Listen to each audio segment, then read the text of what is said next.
където да сме били, не е имало такава опашка, за да се влезе в самото място. Това е, може би, единственото или едно от малкото, където влизаш с билет. Виж как се натрупаха тук.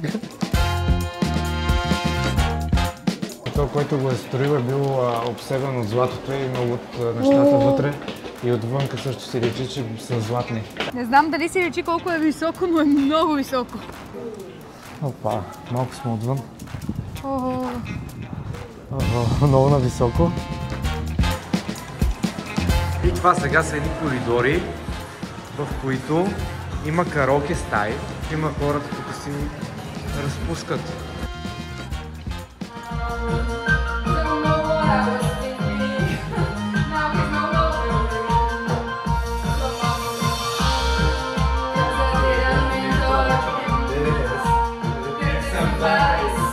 Това е новото видео от Осака!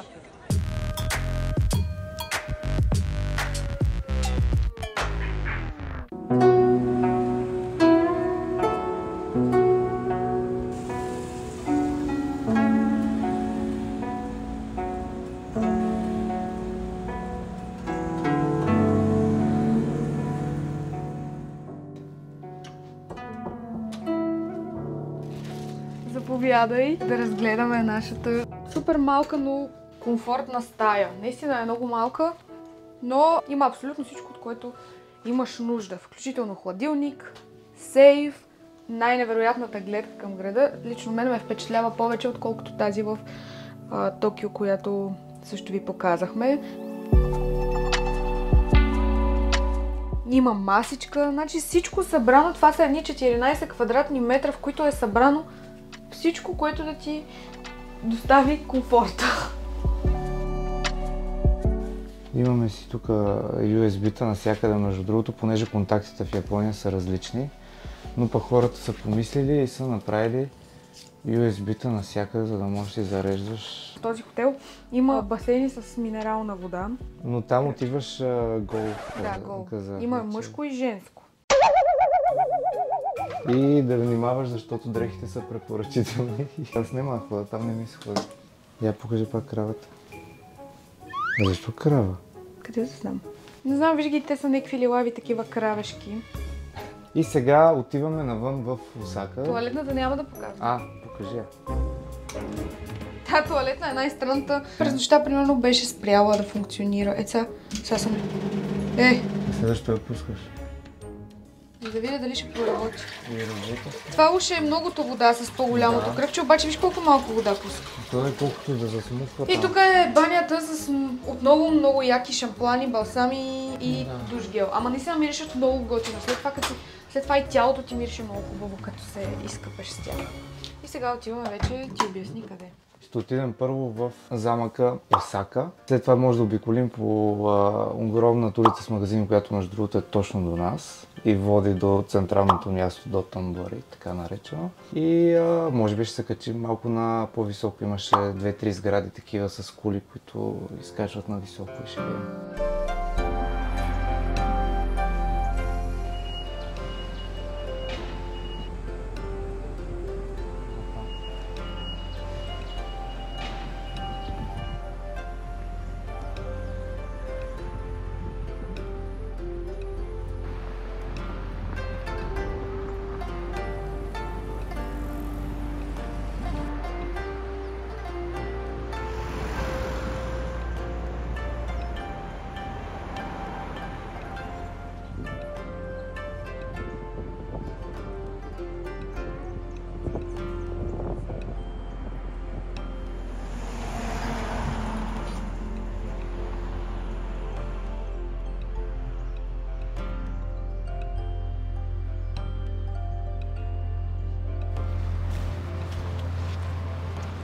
Много е яко. Така, дойдохме пред двореца на Осака.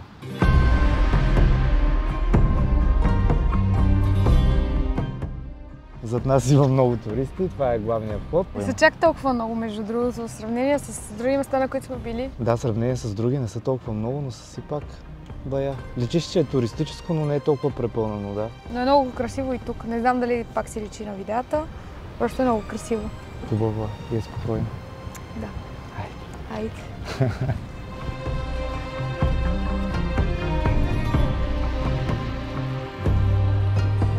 Много е сладко.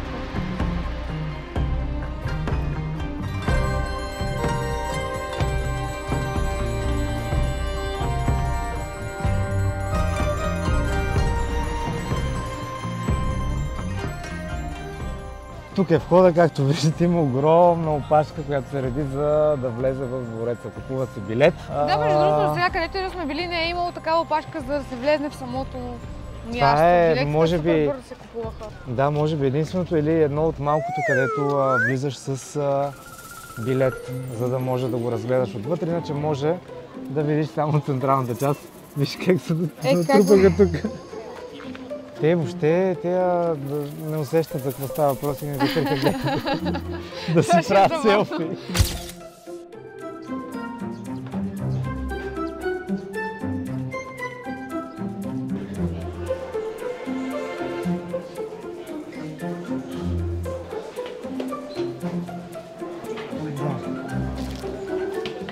Аз прочетох, че той, който го е строил, е бил обсебен от златото и много от нещата вътре. И отвънка също си речи, че са златни. Много яко. Да. Значи две опции. Стълби, асансьор не избрахме стълбите, за да може да видим какво има на всеки етаж, защото с асансьора се качваш на един, на последния, на другия не. Ето по той си е извадил това табелата. Да. Ема да, ама той към тебе, май. Ето сега, ето тук е позволено да се снима. Пише ОК с камерка. На другите неща е забранено и не сме снимали много. Да. Те са червени срещу черно-бели. Да.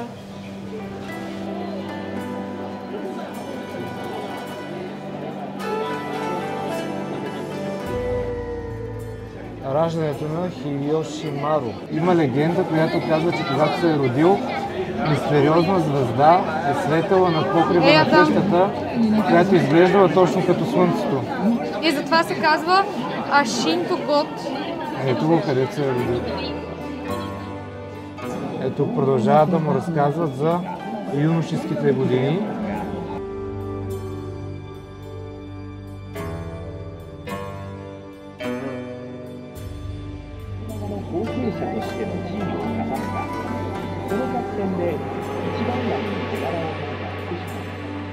Тук на този етаж историята на самия замък, той, който го е построил, всъщност неговата история, е разказана много добре. Да.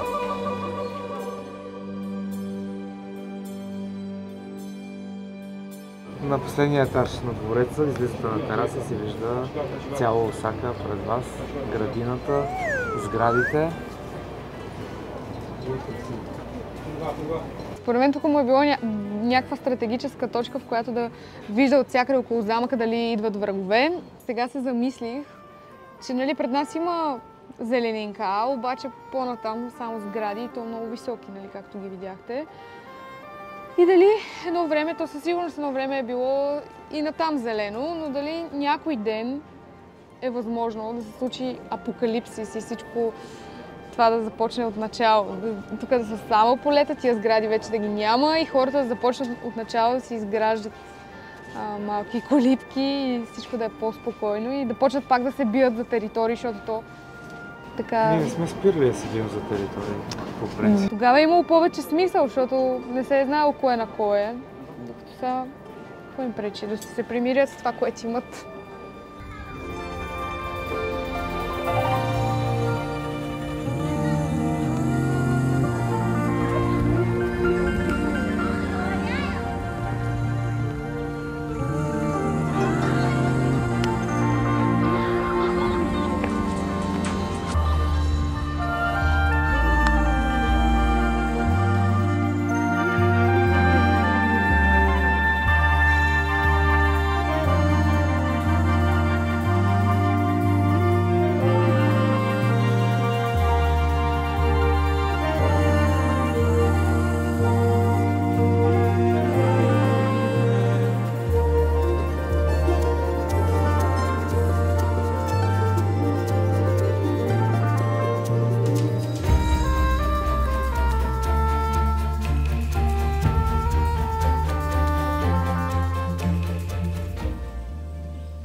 много модернизирано, американизирано и въобще не е типична Япония, каквато сме свикнали да виждаме последните няколко дни.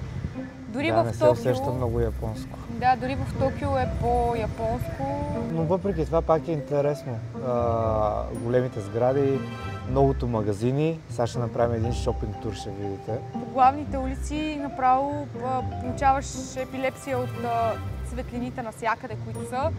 Да, То са едни огромни сгради с огромни реклами, вие ще видите, де. Но в Осака е главно стритфуд, както казват, много ресторанти. Разбрахме, че има много голям аквариум, който обаче може би няма да отидем там да го видим. Той далече ли е всъщност? Да, ще се качим на една висока сграда. Но още нещо ще кажеш, че искам да сложа едно заключение. Ако трябва да избирам кое ми хареса повече, Киото или Осака, ще избера Киото.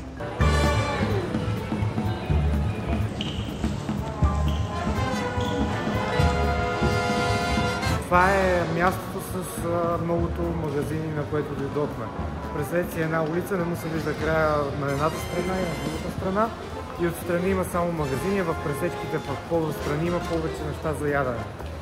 Като един огромен мол, който няма край.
И какво е да дойдеш в Осака без да отидеш на караоке?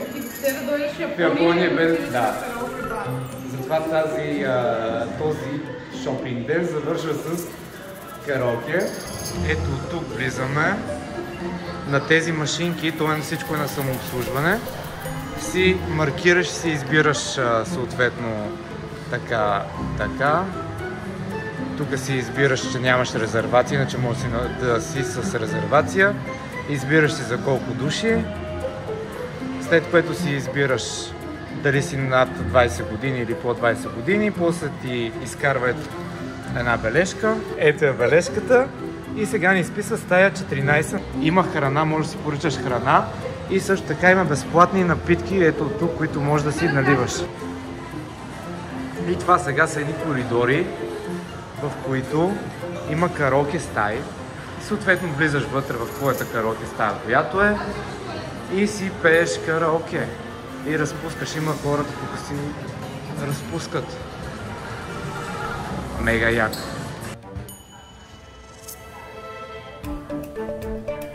Тук идва по-интересното да намерим как да си пуснем музиката, защото... И то някоя песен не знаем. Мисля, че желанията са определено силни. Така звучиш като диджей. One eternity later. Ето ги, ето така избираш, виж, English. Ще стане. Artist Songs. 2000 years later. И малко и Айде, мен даун. Айде са.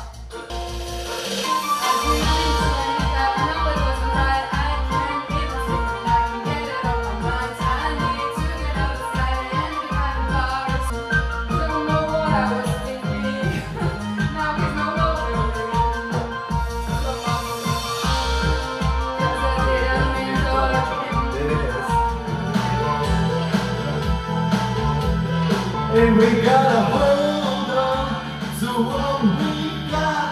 Cause the never if we pick it all up.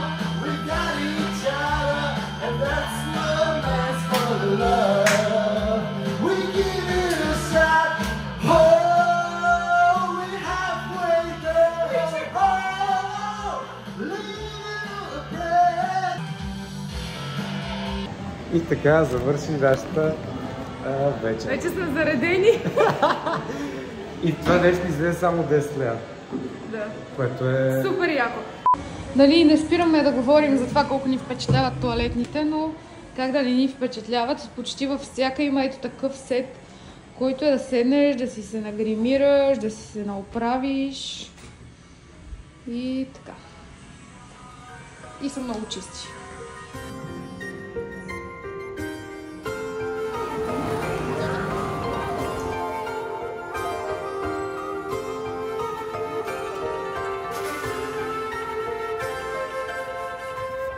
Има много приятни улички, в които имаме огромен избор, чак да можем да си изберем толкова голям избор, че чак не можем да си изберем къде да седнем.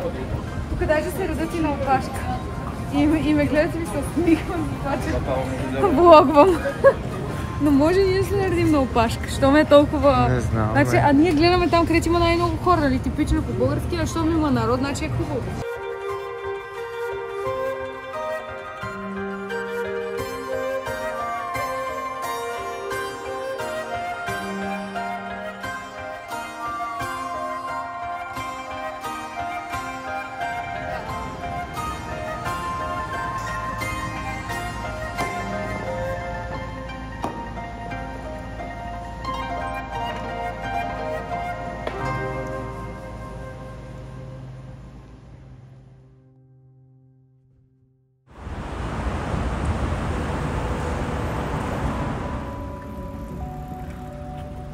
И като всички туристи, ние стигнахме до така популярната Умеда Sky Building с гледката, височината и ескалатора. Не знам дали си речи колко е високо, но е много високо. Сградата наистина е впечатляваща. И около сградата също. И около сградата е красиво. Сега ще се опитаме да разберем откъде и как да си купим билети и да видим, когато се качим, дали наистина си заслужава това изкачване, където толкова го хвалят, че е хубаво и красиво.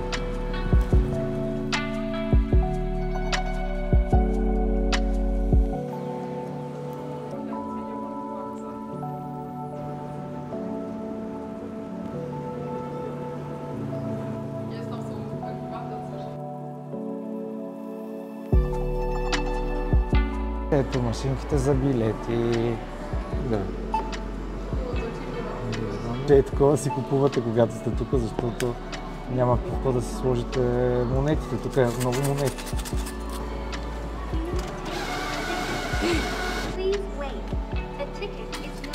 Оп и другия. Здобихме се с 2 билета. Много лесно и яко и удобно.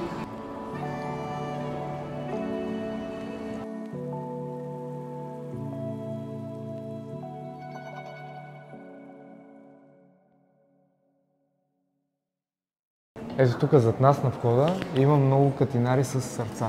Които като си напишеш името и си ги заключиш горе, ще имаш вечна любов. Да, който го кефи може да си купи и да го направи. Да. Нас не ни.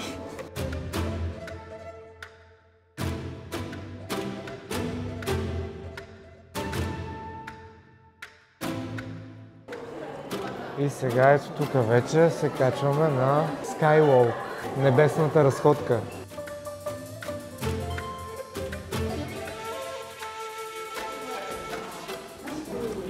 Опа, малко сме отвън.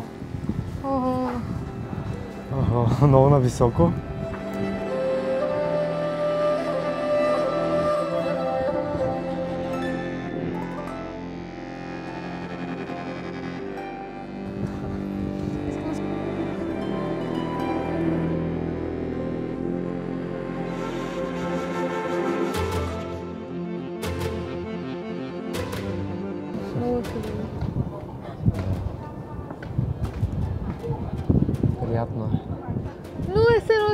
качил на връх Камен дел. Планина, да, на планина. Но си в средата на града. Да. И го виждаш навсякъде, 360 обиколка.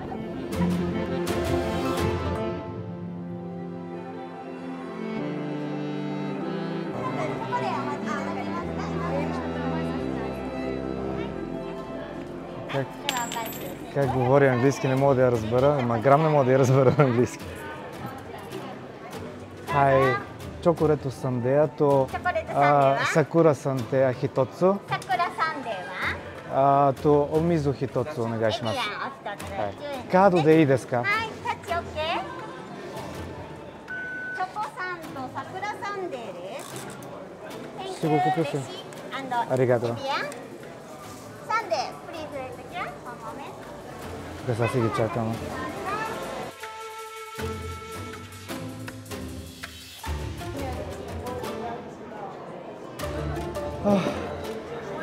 Чоколето сундео. Хубаво ли е? Да.